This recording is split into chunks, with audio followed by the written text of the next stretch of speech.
When President Rodrigo Roa Duterte assumed office in 2016, he made a commitment to honor and implement all signed peace agreements with various non-state armed groups in step with constitutional and legal reforms.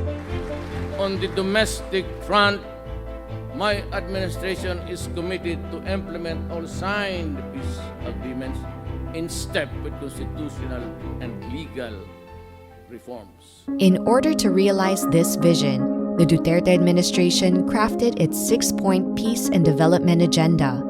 It's the current administration's enhanced strategy for bringing meaningful change and a manifestation of its commitment to laying the foundations for inclusive growth, a high trust and resilient society, and to winning peace. Guided by this agenda, the Office of the Presidential Advisor on the Peace Process, or OPAP, is relentlessly pursuing a just and lasting peace for all Filipinos. Agenda number 1 is the meaningful implementation of the Comprehensive Agreement on the Bangsamoro towards healing and reconciliation. Since he assumed office, President Duterte has remained steadfast in his commitment to sustain the gains of the Bangsamoro peace process with the implementation of the Comprehensive Agreement on the Bangsamoro, the peace agreement signed between the Government of the Philippines and the Moro Islamic Liberation Front on March 27, 2014. Agenda number 2 is the implementation of remaining commitments under the Government of the Philippines and Moro National Liberation Front Final Peace Agreement. The Duterte administration is actively engaging 2 MNLF groups towards achieving inclusive peace and development in the Bangsamoro. The government has created avenues for continuing dialogue and cooperation with the group of MNLF founding chair Nor Miswari and the group of Muslimin Sema and the late Yusop Jikiri to address key peace and security issues in Mindanao and push forward the GPH-MNLF peace process.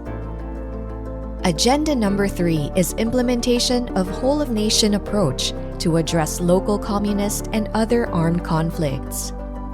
With the issuance of Proclamation number 360 on November 23, 2017, which terminated the peace negotiations with the Communist Party of the Philippines, President Rodrigo Roa Duterte issued Executive Order number 70 on December 4, 2018, which adopted a whole-of-nation approach to end local communist armed conflict.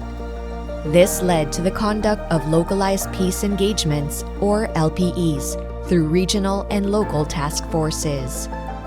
OPAP and the Department of the Interior and Local Government are the co-lead agencies of the LPE cluster, which aims to carry out peace dialogues in conflict-vulnerable and conflict-affected communities throughout the country.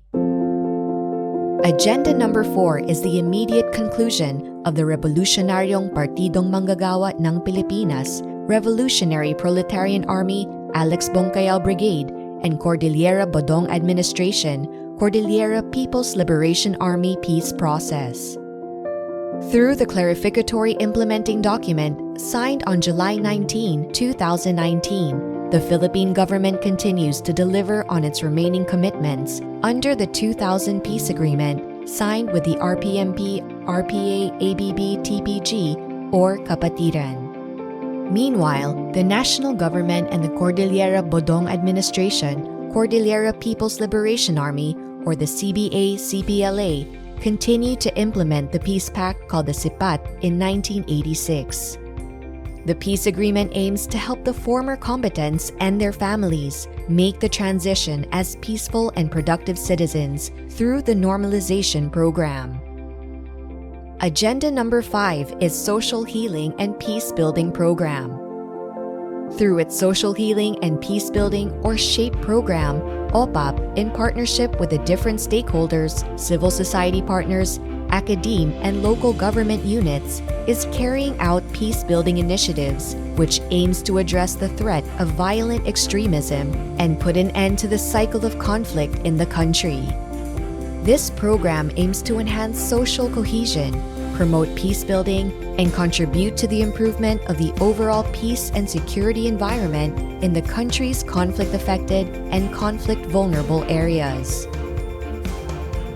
Agenda number 6 is the Payapa at Masaganang Pamayanan or PAMANA program.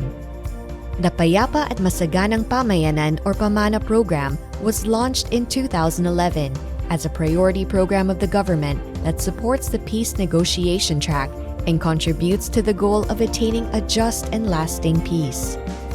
PAMANA continues to be the government's peace and development convergence program for communities in isolated, hard-to-reach, and conflict-affected and vulnerable communities. It also supports the peace processes with the non-state armed groups through the implementation of peace-promoting, catch-up social economic development in conflict-affected and conflict-vulnerable areas.